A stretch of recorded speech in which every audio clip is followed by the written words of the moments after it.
nom du Père et du Fils et du Saint-Esprit. Amen. Lecture de la Passion de notre Seigneur Jésus-Christ selon saint Matthieu, chapitre 27, versets 11 à 54. Ceci est la version brève pour que nous ayons le temps de vous dire quelques mots avant de nous séparer. On fit comparaître Jésus devant Pilate, le gouverneur, qui l'interrogea. « Es-tu le roi des Juifs ?» Jésus déclara, « C'est toi-même qui le dis. » Mais tandis que les grands prêtres et les anciens l'accusaient, il ne répondit rien. Alors Pilate lui dit, « Tu n'entends pas tous les témoignages portés contre toi ?» Mais Jésus ne lui répondit plus un mot, si bien que le gouverneur fut très étonné. Or, à chaque fête, celui-ci avait coutume de relâcher un prisonnier, celui que la foule demandait. Il y avait alors un prisonnier bien connu nommé Barabbas. Les foules s'étant donc rassemblées, Pilate leur dit, « Qui voulez-vous que je vous relâche, Barabbas ou Jésus appelé le Christ ?» Il savait en effet que c'était par jalousie qu'on avait livré Jésus.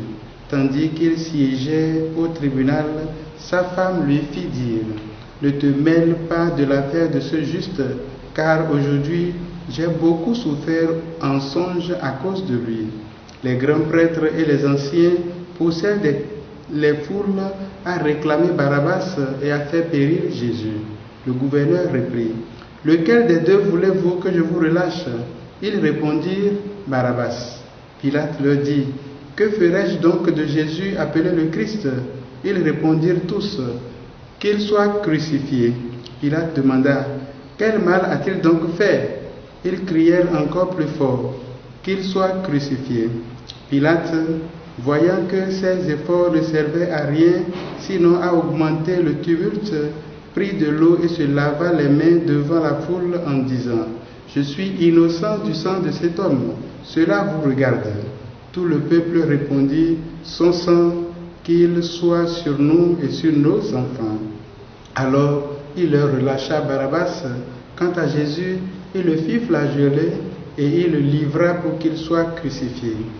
Alors les soldats du gouverneur emmenèrent Jésus dans la salle du prétoire et rassemblèrent autour de lui toute la garde. Ils lui enlevèrent ses vêtements et le couvrirent d'un manteau rouge. Puis, avec des épines, ils tressèrent une couronne et la posèrent sur sa tête. Ils lui mirent un roseau dans la main droite et pour se moquer de lui, ils s'agenouillaient devant lui en disant, « Salut, roi des Juifs !»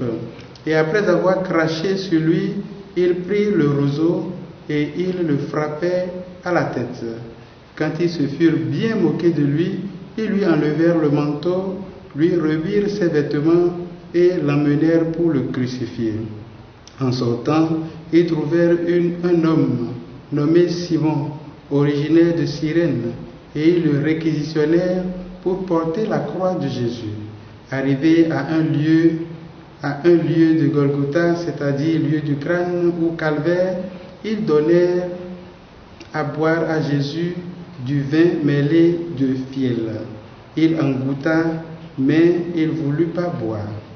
Après l'avoir crucifié, il se partageait ses vêtements en tirant au sort et il restait là, assis à le garder.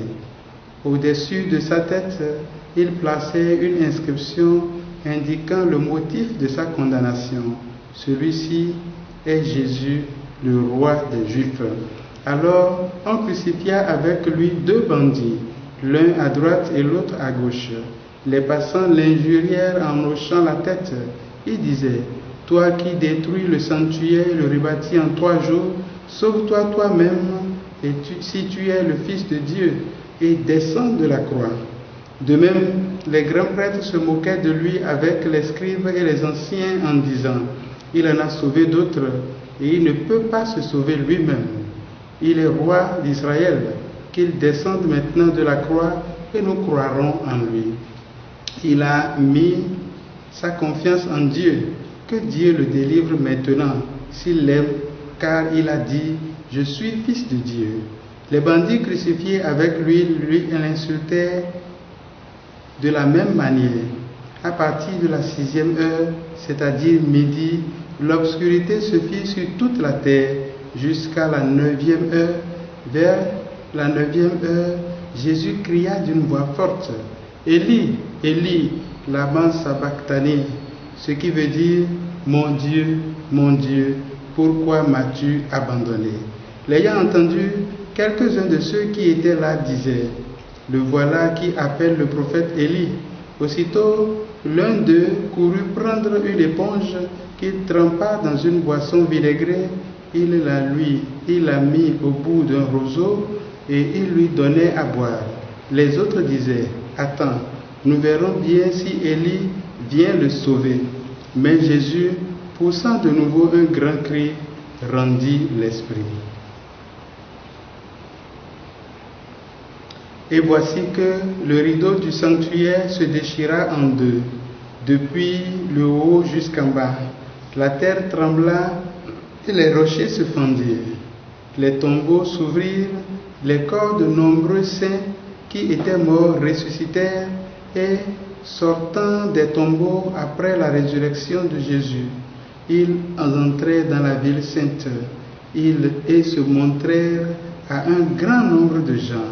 À la vue du tremblement de terre et de ces événements, le centurion et ceux qui avec lui gardaient Jésus furent saisis d'une grande crainte et ils dirent, « Vraiment, celui-ci était Fils de Dieu. » Acclamons la parole de Dieu. Louange à toi, Seigneur Jésus. Frères et sœurs en Christ, devant le mystère de la passion du Christ, nous devons faire silence.